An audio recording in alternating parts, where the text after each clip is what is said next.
And now I'm pleased to introduce our esteemed panelists for the panel discussion. Ms. Himani Pandey, Additional Secretary, Department for Promotion of Industry and Trade, Ministry of Commerce and Industry, Government of India. Ms. Nancy Jackson, Deputy Assistant Secretary, Bureau of South and Central Asian Affairs, U.S. Department of State. Paul Dyke, Senior Vice President for International Government Affairs, Walmart. Rahul Singh, Chief Operating Officer, Corporate Functions, HCL Tech. And moderating this session is Ernie Bauer, President and CEO of Bauer Group Asia. I hand over the session to Mr. Bauer. Thank you. Thank you very much. Great to be here. Trade and investment between India and the United States is creating high-value jobs and a lot of skilling and education opportunities. There's good news here, very good news. There's a lot of room to grow in this space. We have a lot of work to do. U.S. investment in India stood at $50 billion. That's 7 times less than the $350 billion the U.S. has invested in Southeast Asia. Pretty incredible, right? Given the size of India's market. So as we enter this time of strong India-U.S. alignment, I expect trade and investment to explode over the next decade. By 2030, India will be home to 1 billion working-age adults, accounting for almost a quarter of the world's workforce. Pretty stunning scale.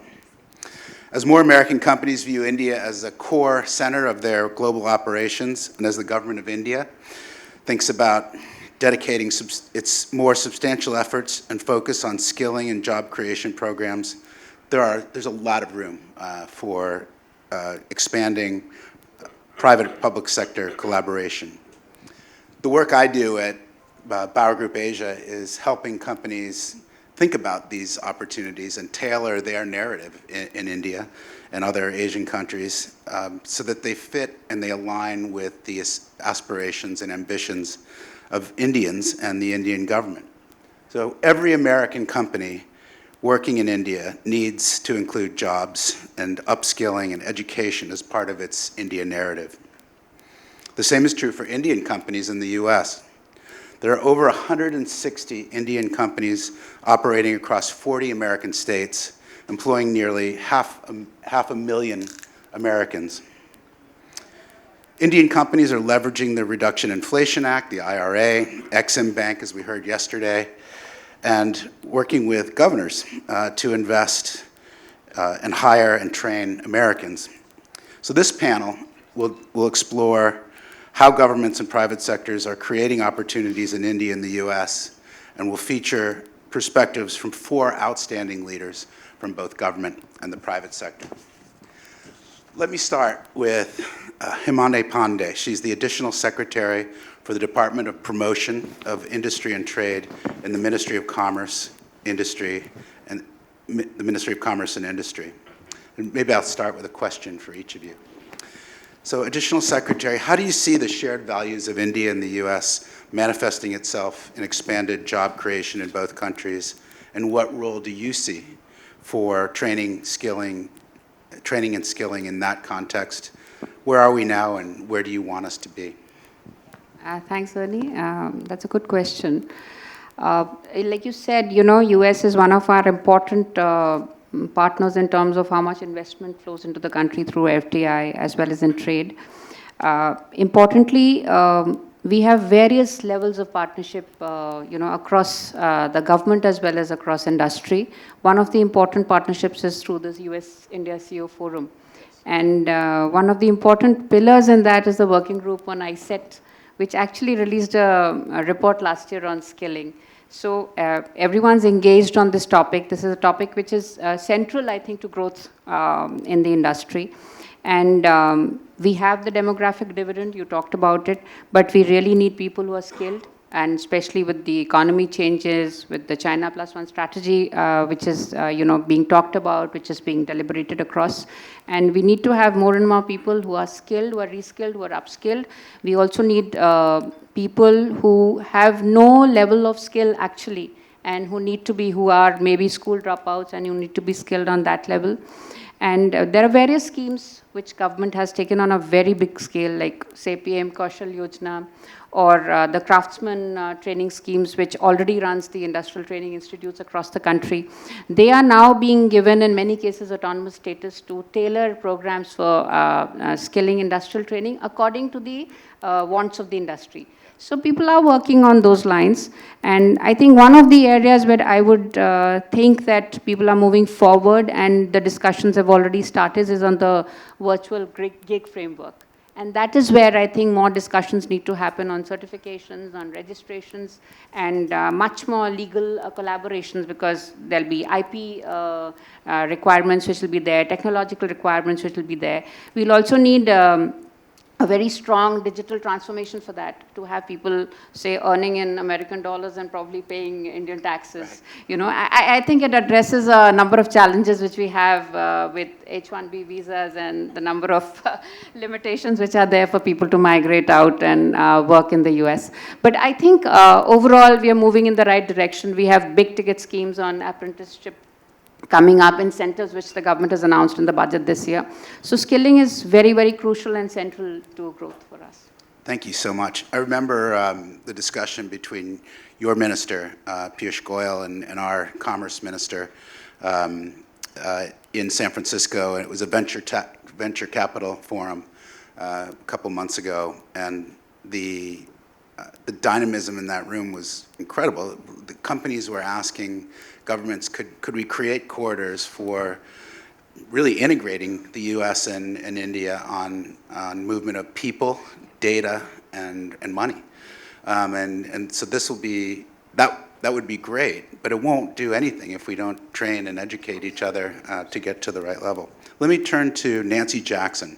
She's visiting from Washington. She's the Deputy Assistant Secretary for India. So she's India all the time. I am. 24 indeed. hours a day at the State Department. Nancy, would you please share your views on the role the private sector has to play in working with government to expand educational partnerships in this relationship, and what do you see as an optimal vision in that regard? Sure, and I do want to pick up on a few themes that the additional secretary said as well, but maybe stay at the outset that there's a real commitment, I think, on the part of the U.S. and India to really figure out how we can promote and build more jobs for both of our nations. And how do we ensure that we have the workforce that is equipped and ready and skilled for the jobs of the future? And the future's changing dramatically. ISET is one example of that, right? So how can we do that together? And then the governments have a role, but there's a role for the private sector as well. The private sector has a vested interest in figuring out or ensuring that universities and schools are actually equipping the future workforce in the skills and in the degrees that they will need to fill their jobs, right? So this is something that I see as a tremendous public-private partnership that we have to get right together. And some of that may look like on-the-job training, or it may be internships, or it could be any other mechanism of job training. But a piece of it is also probably ensuring that higher education and universities are actually equipping their future graduates with the degrees and skills that industry needs, right? And so in order to do that, we really need private sector engaging with higher education institutions. And across the United States and here in India, we're seeing that happen, and we're seeing that happen more and more. I'd like to just highlight a few examples of that. So the first is actually FedEx, which I know we just had FedEx up here speaking. But FedEx, gave a $10 million grant to IIT Bombay. We've just seen recently Chevron announcing that they are going to invest in an engineering and innovation center of excellence in Bengaluru.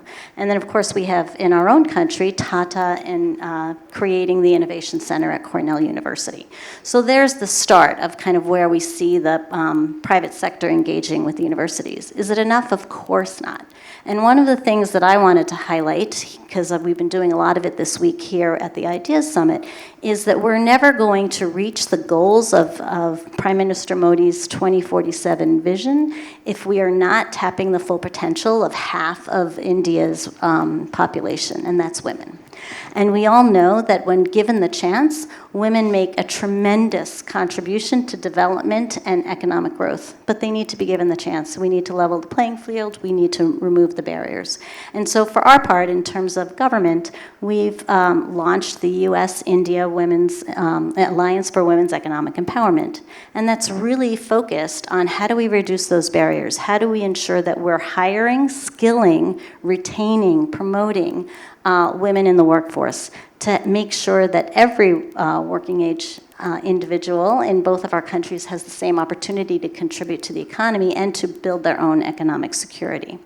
And so on that front, we are partnering, and this is a public-private partnership, I might add. So it's the U.S. government, it's the State Department, it's USAID, it's private sector. We have a number of private sector members, many of them here in the room, as well as universities and nonprofits.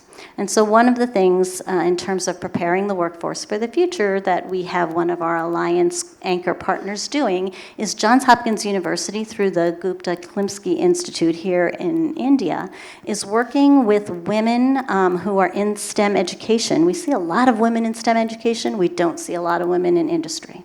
And so they are working with women that are in getting graduate degrees in STEM and encouraging them to participate in research and development so they can really be shaping the future and be the future leaders of their tech sectors, which I think is really important. But I'd like to highlight one thing that I think collectively both private sector and the U.S. and governments generally need to do more of. And that's making sure we don't have a workforce gap. And it gets a little bit to what the additional secretary has mentioned. I think everybody knows we will continue to need those PhDs in engineering from the top elite schools. There's no doubt about that. Those individuals are the designers of kind of Industry 4.0. But we can't forget that we also need a huge workforce of technical expertise that are skilled at the right level to actually run Industry 4.0. So that means as much as we will all go after and seek the best and the brightest from the top elite schools, we also need to be collectively investing in skilling programs, in work programs, in vocational education programs to ensure that we have the workforce we need. 2 of our alliance members are committed to doing that. Just to highlight very quickly, Boeing India is investing in skilling for women who want to become pilots, and so moving them into the aviation sector. Renew, which is an Indian company in renewable energies, similarly making investments in women as solar technicians, so taking advantage of the new opportunities in renewable energy. A lot more can be done in this space. From our side, picking up on your comment about certifications, we also started in 2023 the U.S.-India Education and Skills Development Working Group. And there are 4 work streams there, one of which is certification and recognition of degrees. The other is partnering with the private sector. And the other 2, just to clean out the rotation, is what can we do on vocational and skilling education, getting to that kind of missing middle that we don't want to lose sight of. So we have a lot of work to do together, but I think we're making good progress. Thank you both for those great ideas. As you can see, the government is poised and ready to work with the private sector. And I think one of the unique things about the American and Indian model is that technology and capital is really in the hands of the private sector, and that'll continue to be more and more the case. So we have to align with and partner with government agencies which can help make sure that where we're investing is in alignment with what the needs and desires, aspirations of Indians and Americans are. I'd like to next call on somebody who I think of as maybe the pinnacle of the personification of a U.S. and India company. Their company, as we'll hear, is in headquarters is split between both places. They've done so much in talent development and job creation in both places. I'd like to introduce Rahul Singh, the Chief Operating Officer of HCL Tech. And I'd like to ask you, Rahul, you've been a leader in driving talent initiatives globally. Can you elaborate on some of the key programs that you've used at HCL Tech to build a strong pipeline, and especially what you've done both in the U.S. and India in these important areas to promote your company's success. Thanks very much, Ernie.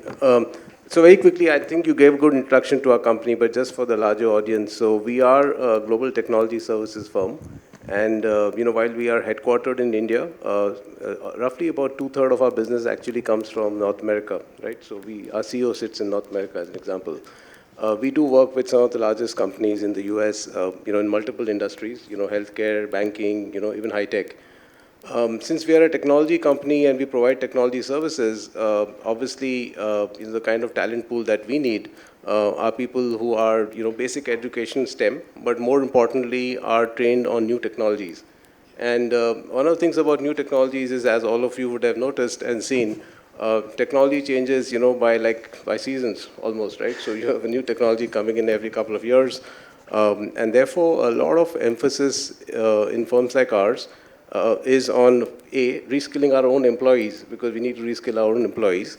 But more importantly, being able to get people from, for the fresh people who come out from campuses, and being able to then train them on appropriately new technologies so that they can become more deployable. And we bridge the gap. I think Nancy spoke about the gap between education institutions and companies such as ours, where the people coming out from the universities, as much as we work with universities to kind of make sure that the curriculum is aligned to what we want, there is always a gap because technology changes faster than what alignment can happen. Therefore, we do bring in people, we train them on new technologies, and then we use them in terms of our client deployment.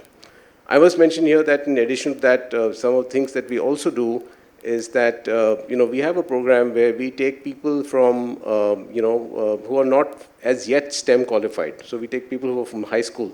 Yeah. And we have a program in our company called the Tech B program.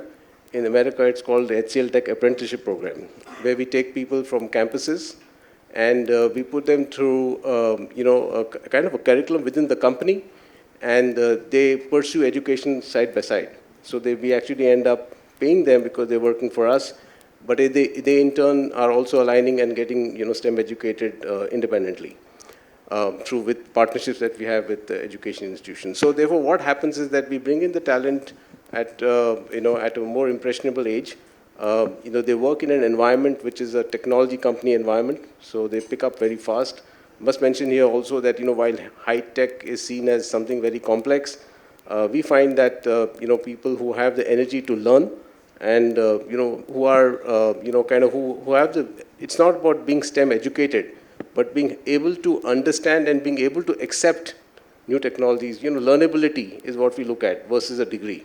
So if the individual demonstrates learnability, then we bring him into our environment and then teach him technology skills and so on and so forth, and then put them into it. But as I mentioned earlier, technology changes very fast, and therefore we have to continuously re-emphasize in terms of retraining people. So we do run within our company and with our partnership with third-party companies, training programs for our employees, put them onto the training programs as well. The US is, as I mentioned, like almost 2/3 of our business comes from there. We have about 25,000 employees in the US, and more than 75% of which are American citizens. So we have a lot of locals which we take from universities from there, train them, and then bring them into the workforce as well.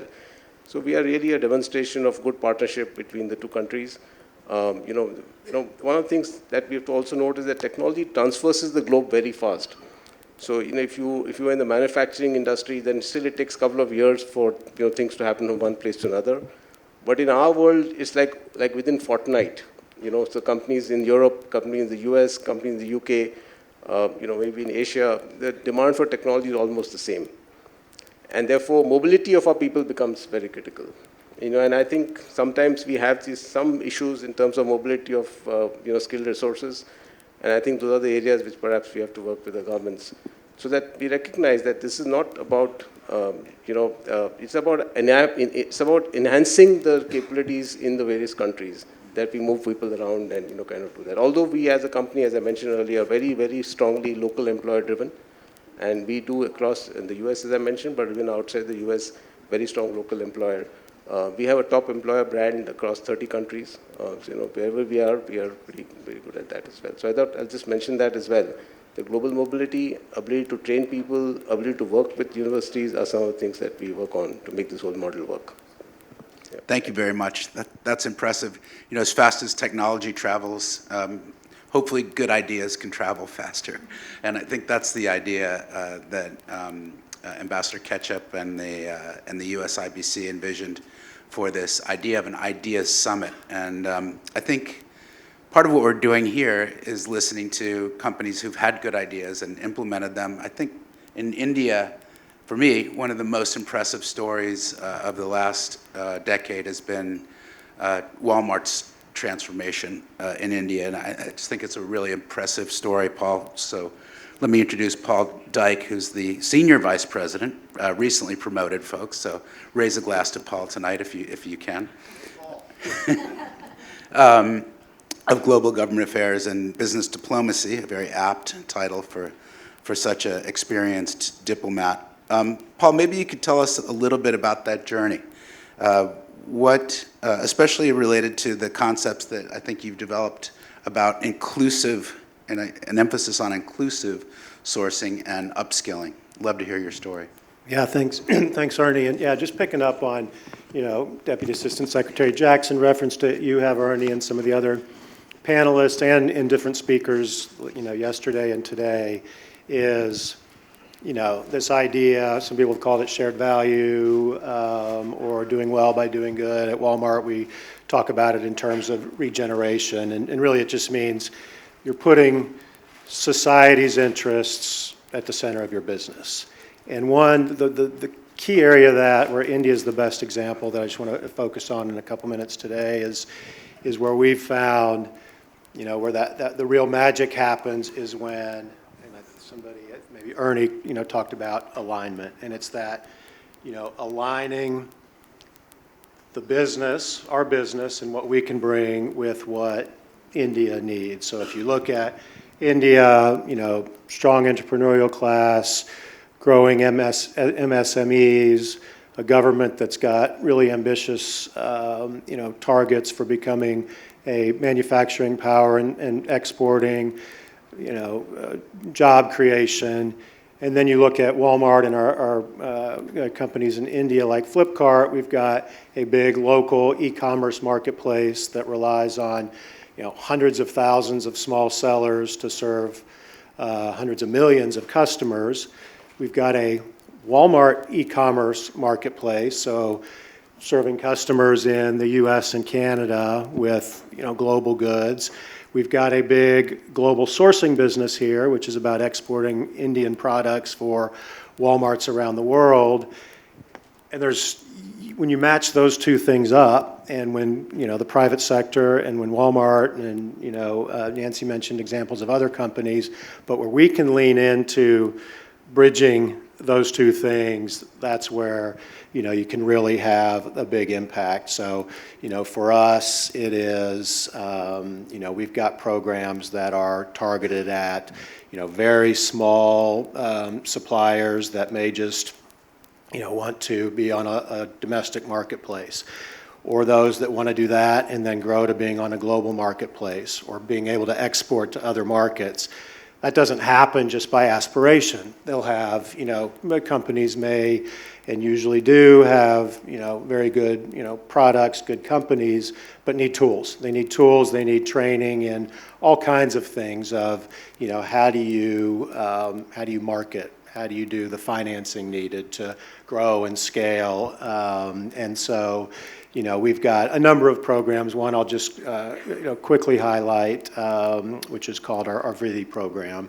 And we designed it, a few years ago, and have trained, over 60,000 MSMEs. And we're seeing, great things. We're seeing companies that, did have the aspiration that are now, selling goods throughout India, throughout the world. And so, that's really areas where, we've got customers who want good quality products at good affordable prices. India's just got a wealth of, talent and companies. So when we can, bridge that gap and, you truly get what is that shared value or that win-win, and then just finally, part of that has to be, inclusive. So our programs have to look like India. So we focus on, suppliers of every size or sellers of every size, companies of every size,